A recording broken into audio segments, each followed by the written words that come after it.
మీడియాలో ఒక వార్త నడుస్తుంది. భారతీయ జనతా పార్టీకి ప్రెసిడెంట్ ఎవరు కావాలి, కేంద్రం నుంచి ఒక సిగ్నల్ వచ్చిందని ఆ విధంగా ఒక వార్త అయితే నడుస్తుంది.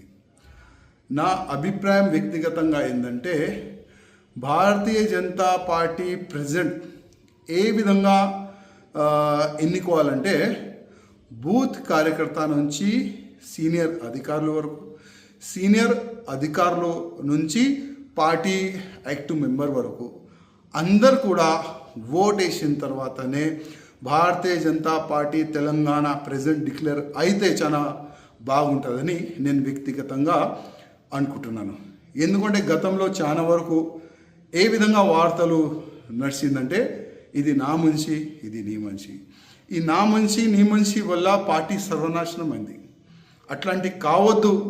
తెలంగాణలో భారతీయ జనతా పార్టీ ప్రభుత్వం రావాలంటే భారతీయ జనతా పార్టీ బూత్ కార్యకర్త మంచి ప్రెసిడెంట్ కావాలని నేను వ్యక్తిగతంగా అనుకుంటున్నాను. ఎందుకంటే చాలా వరకు కింద స్థాయి కార్యకర్తల మధ్యలో మేము ఉంటాం.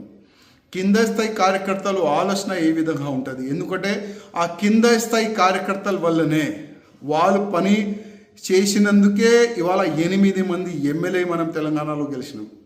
ఆ కింద స్థాయి కార్యకర్తలు బూత్ కార్యకర్తలు పని చేసినందుకే 8 మంది ఎంపీలు కూడా గెలిచినాము. అందుకోసం ఆ కింద స్థాయి కార్యకర్త నుంచి పై అధికారి వరకు మా ప్రెసిడెంట్ ఈ విధంగా ఉండాలి, మేము ఈయనకి ఓటు వేస్తాం, ఆ విధంగా ఒక ప్రొసీజర్ జరిగితే చాలా మంచిగా ఉంటుందని నేను వ్యక్తిగతంగా అనుకుంటున్నాను.